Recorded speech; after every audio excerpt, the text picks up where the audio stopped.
A new place. It was a summer afternoon, तो गर्मी का दोपहर का टाइम था। जैत्रिया was feeling faint in a hot sun and a wind, और जैत्रिया जो है वो बेहोश होने वाला था बिकॉज बहुत ही ज़्यादा गर्मी थी और बहुत तेज़ गर्म हवा थी।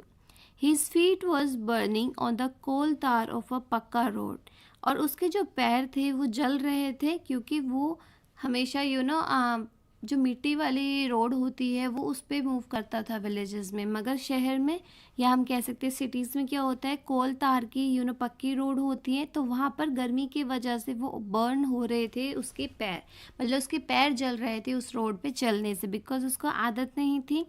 There wasn't a single tree to offer some shade, और सिटीज़ में जो है एक भी ऐसा पेड़ नहीं था जिसके नीचे वो छाया में बैठ सके। Just a few houses and a shop, कुछ घर थे और बाकी की शॉप्स थी। Jatriya was on his way home after buying medicine, तो जात्रिया जो है वो अपने घर जाने ही वाला था जब वो मेडिसिन खरीद चुका था। And he had an old tyre on his back, और उसके कंधे पर एक पुराना टायर था। These days he had to light his stove with just these rubber piece of a old tyre, और आजकल उसे क्या करना होता है, अपना स्टोव जलाने के लिए मतलब चूल्हा जलाने के लिए उसे ये जो रबर पीस है, मतलब ओल्ड टायर के जो रबर पीस है उसका यूज़ करना पड़ता था। दीज कॉट फायर फास्ट, क्योंकि ये जो आग है वो बड़े जल्दी पकड़ लेते हैं। And also save some firewood, और इसकी वजह से उन्हें लकड़ियों की ज़रूरत भी नहीं पड़ती थी बिकॉज वो क्या करते थे, वो अपने गांव में तो फॉरेस्ट से लकड़ियाँ ले आते थे, बट सिटीज़ में तो उन्हें वो भी मिलना बहुत मुश्किल था क्योंकि यहाँ पर तो एक्चुअल में ट्रीज ही इतने कम थे और उनके पास इतना पैसा भी नहीं था। But the smoke and the smell of a burning tyres were terrible, तो अगर कभी आपने देखा होगा कि टायर जो है बेसिकली अगर आप उसको जलाते हो तो उसमें से बहुत ही गंदी स्मेल आती है और उसमें से बहुत ज़्यादा धुआं भी आता है, मगर उनके पास कोई और सुविधा नहीं थी तो उन्हें अपना चूल्हा जलाने के लिए क्या करना पड़ता था, लकड़ियों की जगह या उफलों की जगह वो टायर को डालते थे, और जिससे कि बहुत गंदा पॉल्यूशन आता था और बहुत ज़्यादा वो बर्निंग बेसिकली उसका जो स्मेल था वो बहुत ही ज़्यादा गंदा था ना। आप यहाँ पर देख सकते हो तो इस तरह का टायर जो है ये बर्न करते थे। In this new Sindhuri village they had to pay money for everything, medicine, food, vegetables, firewood, fodder for the animals. अब ये जो नया सिंदूरी विलेज था इनका, वहाँ उन्हें हर चीज़ के लिए पैसा देना पड़ता था, चाहे वो मेडिसिन हो, फूड हो, वेजिटेबल हो, फायरवुड हो या फिर फोडर हो, मतलब उनकी जो गाय भैंस होती है उनका खाना। Then they could not just afford to buy kerosene, और इतने सारे खर्चे में उनके पास इतना पैसा नहीं बचता था कि वो केरोसिन भी लाए और अपना स्टोव जलाए। But from where to get the money for all this, मगर इन सब चीज़ों की इतने खर्चे के लिए उन्हें पैसा चाहिए था। अब पैसा आए तो आए कहाँ से? Thinking of all this Jatriya reached home, अब यही सब सोचते हुए जात्रिया जो है वो अपने घर पहुंच गया।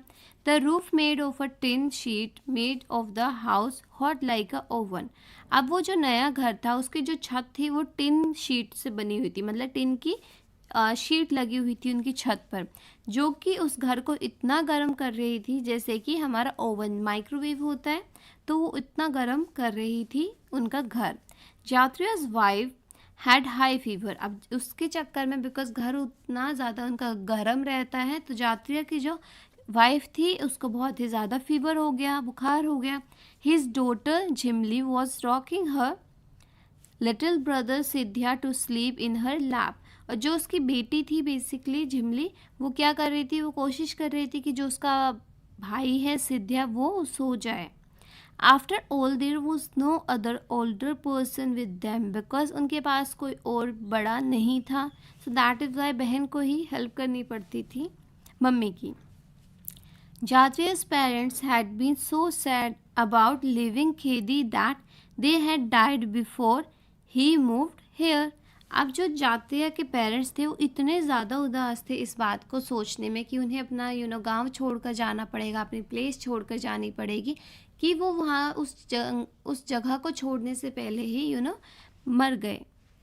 Now in Sindhuri there were only 8-10 families he could call his own, those from his old village. अगर सिंधूरी जो उनका नया सिंधूरी विलेज था, तो अगर वहाँ की बात की जाए तो सिर्फ 8 से 10 परिवार ही ऐसे थे जो कि उनकी ओल्ड विलेज से आए थे और जिसे वो अपना परिवार कह सकता था। The whole village had got scattered and the people had gone wherever they had been given land। और वो जो पूरा गांव था वो बिखर गया था, क्योंकि जहाँ पर जिसे जो ज़मीन दी गई वो वहाँ चला गया। This was not like the new village Jatriya had dream about. अब ये उस तरह का विलेज नहीं था, उस तरह का गांव नहीं था जैसा कि जात्रिया ने सोचा था। There was a electricity but only for some time in a day. कि वहाँ पर इलेक्ट्रिसिटी तो थी, बिजली तो आती थी, मगर सिर्फ दिन के कुछ ही टाइम पे। And then the electricity bill had also to be paid. और उसके बाद उस इलेक्ट्रिसिटी का बिल भी आता था जो कि यात्रियों और उनके गांव वालों को भी पे करना पड़ता था, और उन लोगों के पास एक्चुअल में पैसा तो ज़्यादा था ही नहीं। Now there were taps but no water. और उनके घरों में टैप्स तो थी, टंकियाँ तो थी, मगर उसमें पानी नहीं आता था। In this village Yatriya got just one room in a tin shed. It had no place to keep the animals. और यहाँ पर जो यात्रिया का विलेज था, यहाँ पर जो नया विलेज था, यहाँ पर सिर्फ उसे एक कमरा दिया गया और जिसकी जो छत थी वो टिन की बनी हुई थी। यहाँ पर एनिमल्स के लिए, जो उनके भेड़ बकरियाँ या फिर जो गाय भैंस होती है, उनके लिए कोई भी जगह उन्हें नहीं दी गई। He also got a small piece of a land. और छोटा सा उसे एक लैंड दे दिया गया। And but that was not a good for a farming. मगर वो जो जगह दी गई थी वो एक तरीके से बहुत बेकार थी, उस पर खेती नहीं की जा सकती थी। It was full of rocks and stones. और वो उस पर बहुत ज़्यादा पत्थर वत्थर थे, तो वी कैन से कि वो फार्मिंग के लिए अच्छा लैंड नहीं था। Still Jatriya and his family work very hard. तो जात्रिया और उसके परिवार ने बहुत मेहनत की, but they could not grow much on the field and could not make enough money even to buy seeds and fertilisers. मगर इतनी मेहनत करने के बावजूद भी उन पर इतना पैसा नहीं हो पाया। पहली बात, ना तो वो जो ज़मीन उन्हें दी गई थी उस पर कोई भी फसल हुई। अब फसल नहीं हुई तो फिर वो क्या कमाएगी कहाँ से। एंड सेकेंडली, उनके पास इतना पैसा नहीं था कि वो बार बार जो है वो सीड्स या फर्टिलाइज़र्स ला सके, बिकॉज आपके पास बीज होंगे, फर्टिलाइज़र्स होंगे, खाद होगी, तभी तो आप खेती कर पाओगे। तो उनके पास इतना पैसा ही नहीं था। In Khedi people did not fall sick often. और खेदी में बेसिकली जो उसका पुराना गांव था, उस टाइम पर लोग जो है वो इतना बीमार नहीं पड़ते थे।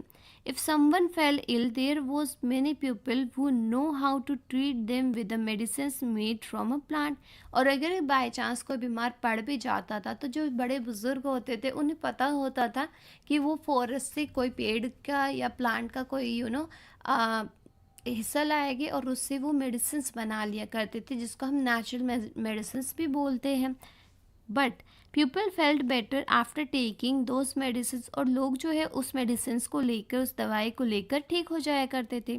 मगर सिंदूरी में क्या था, यहाँ पर हॉस्पिटल्स तो थे, but it was difficult to find a doctor and there were no medicine.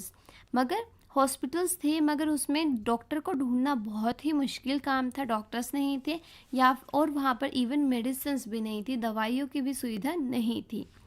There was a school here. वहाँ पर स्कूल तो था, but the teachers did not care much about the children from the Khedi village. मगर जो वहाँ पर teachers थी, उन्हें खेदी विलेज वाले बच्चों की कोई भी चिंता नहीं थी। वो लीस्ट बोदर थी कि वो क्या कर रहे हैं या क्या नहीं कर रहे हैं। These children found it difficult to study in a new language। अब जो पुराने विलेज के बच्चे थे उन्हें बहुत ही कठिनाइयों का सामना करना पड़ रहा था, क्योंकि उन्हें एक नई लैंग्वेज में, एक नई भाषा में जो है पढ़ाई करनी पड़ रही थी। The people of Sindhuri did not welcome the newcomers of a Kheti. और जो सिंधूरी गांव के लोग थे, बेसिकली वो खेदी से जो गांव के लोग आए थे उनको बिल्कुल भी वेलकम नहीं कर रही थी, उनका स्वागत तो कर ही नहीं रही थी, इवन वो उनको एडजस्ट करने में भी हेल्प नहीं कर रहे थे। They found their language and the way of living strange. क्योंकि सिंधूरी विलेज के लोगों को लगता था कि ये जो खेदी विलेज से लोग आए हैं उनकी भाषा भी बहुत अलग है और वो थोड़ा सा अलग, थोड़ा अजीब तरीके से रहते हैं। They made fun of a Khedi people by calling them unwanted guest. और यहाँ तक कि वो उन लोगों का मजाक भी उड़ाते थे कहकर अनवांटेड गेस्ट। अनवांटेड गेस्ट वो होते हैं बेसिकली जिन्हें हम चाहते नहीं हैं बट वो फिर भी हमारे घर में आ जाते, मतलब ना चाहने वाले मेहमान। And not much of what he had dream had come true. तो बेसिकली जो उसने सोचा था ऐसे तो कुछ हुआ ही नहीं, तो उसकी जो ड्रीम हाउस था वो यहाँ पर क्या हो गया, फेल हो गया। सो वो Sindhuri like the village of the जात्रियस dream. तो क्या आपको लगता है कि जो सिंधुरी विलेज था वो जात्रिय के सपने जैसा था? So Sindhuri village is not like the village of a जात्रियस ड्रीम। तो सिंधुरी विलेज बिल्कुल भी वैसा नहीं था जैसा कि जात्रिय ने ड्रीम किया था, सोचा था। What difference did he find between the Sindhuri and his dream village? तो उसने क्या डिफरेंस देखा कि सिंधुरी विलेज में और उसके जो सपने वाला विलेज था जो उसने ड्रीम किया था उसमें क्या डिफरेंस है?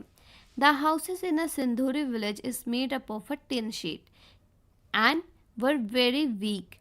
तो जो सिंधुरी का विलेज था बेसिकली वहाँ पर जो उनका घर था वो टीन की जो शीट होती है उससे बना था, जिसकी वजह से उनका घर जो है वो गर्मियों में बहुत ज़्यादा गर्म रहता था और वो काफ़ी वीक था। वहाँ पर कोई भी इलेक्ट्रिसिटी नहीं थी सिंधुरी विलेज में, कोई ओपन स्पेस नहीं था। स्कूल्स और हॉस्पिटल्स थे बट वहाँ पर बेसिकली क्या था कि उनको फैसिलिटी नहीं प्रोवाइड की जाती थी। टीचर्स उनकी टेंशन नहीं लेती थी, उनकी परफॉर्मेंस चेक नहीं करती थी और हॉस्पिटल्स में मेडिसिन ही नहीं थी। And there in Sanduri along with the bad smell coming from the burning of a tyre. और बिकॉज उन लोगों के पास जो है केरोसिन खरीदने का पैसा नहीं था तो वो टायर को बर्न करके अपना चूल्हा चौका जो थे वो करते थे, मतलब अपना जो स्टोव था वो उसको फिलअप करते थे ताकि वो खाना बना सके। तो वो जो टायर था, टायर के बर्न होने से बहुत ही गंदी स्मेल आती थी और बहुत ज़्यादा पॉल्यूशन भी होता था। The Sinduri village is totally different from the जात्रियस dream village. तो हम कह सकते हैं कि सिंदूरी विलेज जो है वो बिल्कुल ही अलग था जैसा कि जात्रिया ने अपने सोचा था। Now, have you ever been to anyone's house as an unwanted guest and how did you feel? तो क्या कभी आप किसी के घर में अनवांटेड गेस्ट की तरह गए हो, मतलब वो लोग चाहते ही नहीं कि आप आओ बट फिर भी आप चले जाओ, तो आपको कैसा फील हुआ है? So no, I never been to any one house or as an unwanted guest. तो बेसिकली मैं कभी भी ऐसा अनवांटेड गेस्ट की तरह कहीं पर नहीं गई हूँ, because unwanted guests would not be treated properly and they feel lonely। because जो अनवांटेड गेस्ट होते हैं उनको एक तो अच्छे से ट्रीट नहीं किया जाता और लोग जो है उनसे बातचीत नहीं करते, उनको अच्छे से प्रॉपरली ट्रीट नहीं करते, जिसकी वजह से उन्हें बहुत ज़्यादा लोनलीनेस होती है और सेकेंडली उनको लगता है कि हम यहाँ पर आए ही क्यों। Now what all does your family do and when you have a guest at your home for a few days? तो आपकी फैमिली क्या करती है जब आपके यहाँ कोई गेस्ट आ जाता है कुछ दिनों के लिए? So when guests came to our house for a few days we will treat them in a special way by preparing nice dishes। तो जब भी हमारे घर में कोई मेहमान आता है कुछ देर रहने के लिए तो हम क्या करते हैं, हम उन्हें बहुत ही अलग तरीके से या स्पेशल तरीके से उन्हें बेसिकली ट्रीट करते हैं। हम अच्छा खाना बनाते हैं उन लोगों के लिए और हर फैसिलिटी की प्रोवाइड करने की कोशिश करते हैं ताकि वो वहाँ पर कंफर्टेबल रह सके और उन्हें खूब ज़्यादा लव और केयर दिया जाता है और पूरा अफेक्शन दिया जाता है ताकि उन्हें अच्छा लगे कि हम किसी के घर आए हैं। So we can say we provide all facility which are they need for their comfortable stay along with the love and care।